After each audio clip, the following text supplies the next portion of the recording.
Plus 1 Physics, രണ്ടാമത്തെ chapter units and measurements. ഈ ചാപ്റ്ററിനെ കുറിച്ചാണ് ഈ വീഡിയോയിൽ നമ്മൾ ചർച്ച ചെയ്യുന്നത്. ഗോബോസ് ഫിസിക്സ് ക്ലാസ് റൂമിലേക്ക് എല്ലാ വിദ്യാർത്ഥികൾക്കും സ്വാഗതം. ഇന്ന് ഡയമെൻഷനെ കുറിച്ചും ഡയമെൻഷണൽ അനാലിസിസിനെ കുറിച്ചുമാണ് ഇന്ന് ക്ലാസ്സിൽ നമ്മൾ ചർച്ച ചെയ്യുന്നത്. എന്താണ് ഡയമെൻഷൻ? ഡയമെൻഷൻ എന്ന് പറയുന്നത് നമ്മൾ കഴിഞ്ഞ ക്ലാസ്സിൽ ഫണ്ടമെന്റൽ ഫിസിക്കൽ ക്വാണ്ടിറ്റീസ് അല്ലെങ്കിൽ ബേസിക് ഫിസിക്കൽ ക്വാണ്ടിറ്റീസ് പഠിച്ചിരുന്നു. അതില് മാസ്, ലെങ്ത്, ടൈം ഇവ മൂന്നും ഓരോ ഫിസിക്കൽ ക്വാണ്ടിറ്റി നമ്മൾ അളക്കുമ്പോഴും എടുക്കുമ്പോഴും എത്ര തവണ ഒരു ഫിസിക്കൽ ക്വാണ്ടിറ്റിയിൽ ഉപയോഗിച്ചിട്ടുണ്ട്. ഇത് മാസിന്റെയും ലെങ്തിന്റെയും ടൈമിന്റെയും ആദ്യ അക്ഷരങ്ങളായ എം, എൽ, ടി ഇവ വെച്ച് സൂചിപ്പിക്കുന്നു. ഒപ്പം തന്നെ ഈ ഫിസിക്കൽ ക്വാണ്ടിറ്റീസ് എത്ര തവണ ഉപയോഗിച്ചിട്ടുണ്ട് എന്നുള്ള കാര്യം, എത്ര തവണയാണോ ഉപയോഗിച്ചിരിക്കുന്നത് അത് ഈ ഓരോ സിംബലിന്റെയും പവറായി രേഖപ്പെടുത്തുന്നു. ഉദാഹരണം, മാസ് 2 തവണ ഉപയോഗിച്ചിട്ടുണ്ടെങ്കിൽ എം റേസ്ഡ് 2 എന്ന് എഴുതുന്നു. അങ്ങനെ എഴുതുന്ന ആ ഒരു രീതിക്ക് വിളിക്കുന്ന പേരാണ് ഡയമെൻഷൻ. ബേസിക് ഫിസിക്കൽ ക്വാണ്ടിറ്റീസ് ഒരു ഫിസിക്കൽ ക്വാണ്ടിറ്റിയിൽ എത്ര തവണ ഉപയോഗിച്ചിട്ടുണ്ട് ഇത് പവറുകളായി രേഖപ്പെടുത്തുന്നു. ഈ രീതിക്ക് പറയുന്ന പേരാണ് ഡയമെൻഷൻ. ഡയമെൻഷണൽ അനാലിസിസ് എന്താണെന്ന് നോക്കാം. ഒരു ഇക്വേഷൻ, സമവാക്യം നമ്മൾ എഴുതുകയാണെങ്കിൽ അത് ശരിയാണ് എന്ന് പറയണമെങ്കിൽ ആ സമത്തിന് ഇരുവശങ്ങളിലുമുള്ള എല്ലാ ടേംസിനും ഒരേ ഡയമെൻഷൻസ് ആയിരിക്കണം. ഇതിന് പറയുന്ന പേരാണ് ഡയമെൻഷണൽ അനാലിസിസ്. അങ്ങനെ ഇരുവശങ്ങളിലും ഒരേ ഡയമെൻഷൻ തന്നെയാണോ എന്ന് നമുക്ക് ചെക്ക് ചെയ്ത് നോക്കാവുന്നതാണ്. ഇതിന് ഒരുപാട് ആപ്ലിക്കേഷൻസ് ഉണ്ട്. ഈ കാര്യങ്ങളൊക്കെയാണ് ഈ വീഡിയോയിൽ ഇന്ന് ചർച്ച ചെയ്യുന്നത്. വീഡിയോയിലേക്ക് പോകാം. Dimensions of some physical quantities. The dimensions of a physical quantity are the powers or the exponents to which the base quantities are raised to represent that quantity. An expression for a physical quantity in terms of its base quantities is called the dimensional formula. An equation which equates the quantity with its dimensional formula is called the dimensional equation. We will now learn about the uses of these dimensional formulae and dimensional equations. We know that a dimensional equation is the equation among the dimensions of a quantity and not among the magnitudes. Thus, when we write L plus L as shown, we mean length added to length. So we get length again. It is not 2 times L as we are not adding the magnitudes of the length. This property of a dimensional equation can be used to check the dimensional consistency of equations by analyzing the dimensional formula of quantities on both sides of the equation. For example, consider the motion of a body moving with an initial velocity u and uniform acceleration a, having made a displacement s in a time interval t. The motion of the body can be represented by the equation s is equal to ut plus half at square. Let us now verify the consistency of this equation using dimensional analysis. On the left-hand side of the equation, we have displacement s. This is basically length and its dimensional formula is L. On the right-hand side of the equation, we have two terms, each involving the product of two different quantities. The first is ut and the second is half at square. When the magnitudes of two or more physical quantities are multiplied, their dimensions are also treated in the same manner as done with ordinary algebraic symbols.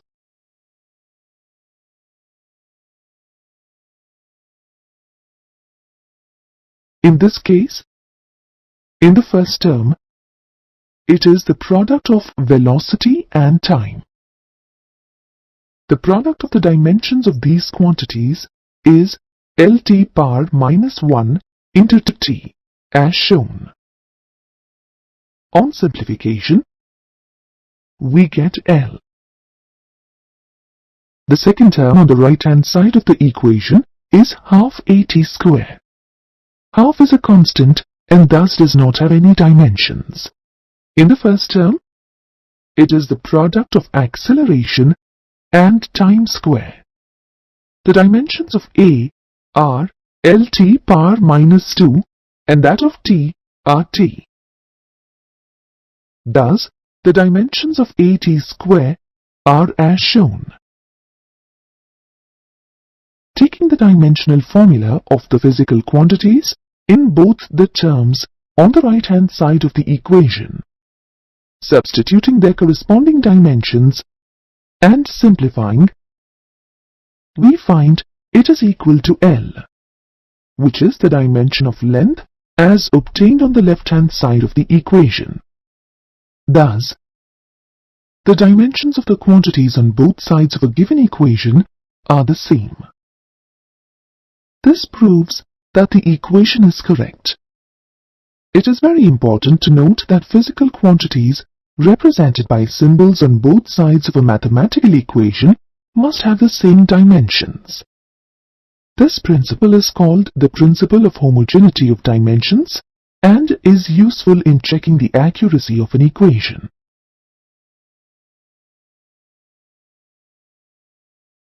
This principle can also be used to derive expressions for physical quantities if the other quantities on which it depends are mentioned. For example, we can derive an expression for the time period of a simple pendulum, assuming that its time period t depends on the length, mass of the pendulum, and the acceleration due to gravity at a given place. Let us take the constant of proportionality k as 2 pi.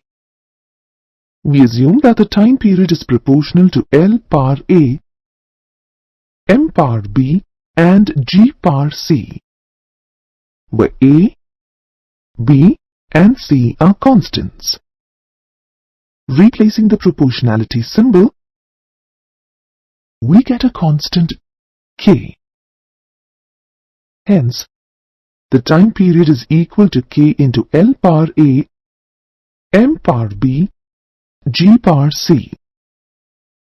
We now need to find the values of A and B using dimensions of the physical quantities on both sides of the equation. The dimensional formula for time is T. The dimensional formula for length is L. The dimensional formula for mass is M. The dimensional formula for acceleration due to gravity is Lt power minus 2. The constant does not have any dimensions. Hence, the dimensional formula of the quantities on the right side of the equation is simplified as shown. Let this be equation 1. The dimensional formula of the quantity on the left side of the equation is as shown. As we do not have the term for M and L on the left-hand side of the equation, we take their powers to be 0 as shown. Let this be equation 2. Equating equations 1 and 2. We compare the powers of the base quantities on both sides of the equation. Thus, we get B equal to 0, A plus C equal to 0, and minus 2C equal to 1. On simplification, we get the values of B equal to 0, C equal to minus half, and A equal to plus half. Thus, the expression for the time period of the simple pendulum becomes 2 pi into the square root of L by G as shown. The value of k, which is equal to 2 pi, cannot be found by using dimensional analysis. However, this method cannot be applied to derive equations where addition or subtraction of different terms is involved.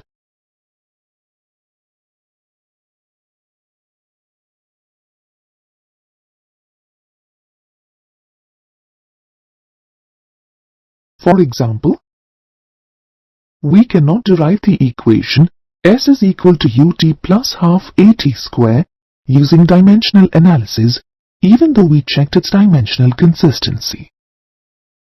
Dimensional equations can be used to convert units of a given physical quantity from one system to another, and to thus find the conversion factor. For example, consider the physical quantity force. The dimensional formula of force is mLT power minus 2. The SI system of unit of force is Newton, and its CGS unit is dyne. Hence, 1 Newton is equal to 1 kilogram into 1 meter into 1 second power minus 2. Similarly, 1 dyne is equal to 1 gram into 1 centimeter into 1 second power minus 2. Now, we divide 1 Newton by 1 dyne and then find the ratio of Newton to dyne as shown. Thus, 10 power 5 is the conversion factor to convert Newton to dyne. Dimensions are generally used as a basic test to check the consistency of an equation, where there is a doubt regarding its correctness. However, this test cannot be completely relied upon, especially in the case of dimensionless quantities or functions. Dimensionless constants cannot be obtained by this method.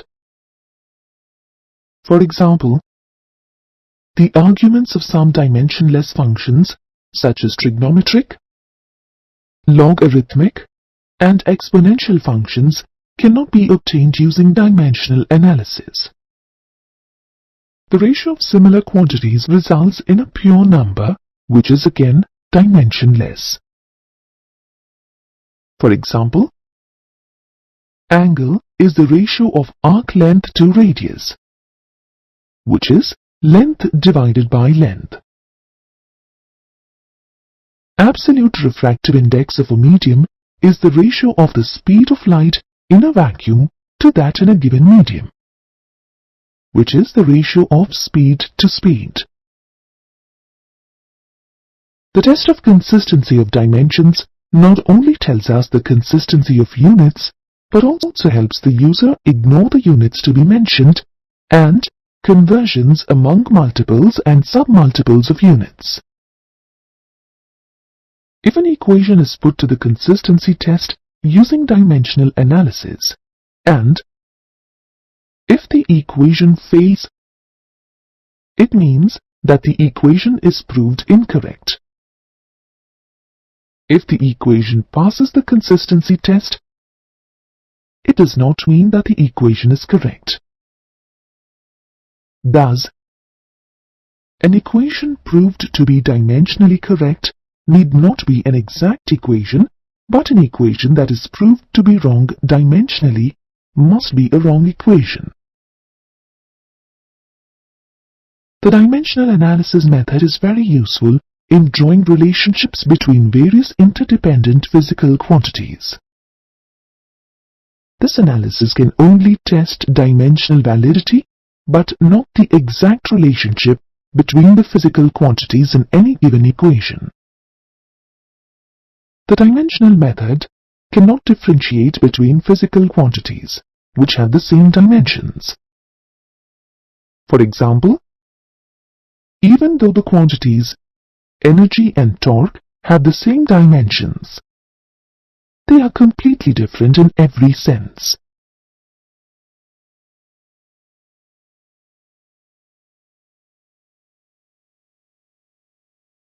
ഈ ക്ലാസ്സിൽ ഇന്ന് ചർച്ച ചെയ്ത കാര്യങ്ങളെല്ലാം ഒന്നുകൂടി ആവർത്തിച്ച് കേൾക്കുകയും പഠിക്കുകയും ചെയ്ത് നല്ല രീതിയിൽ മനസ്സിലാക്കിയെടുക്കുക.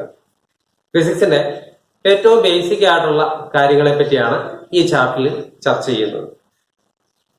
അടുത്ത വീഡിയോയിൽ അടുത്ത ക്ലാസ്സിൽ കാണാം. നമസ്കാരം.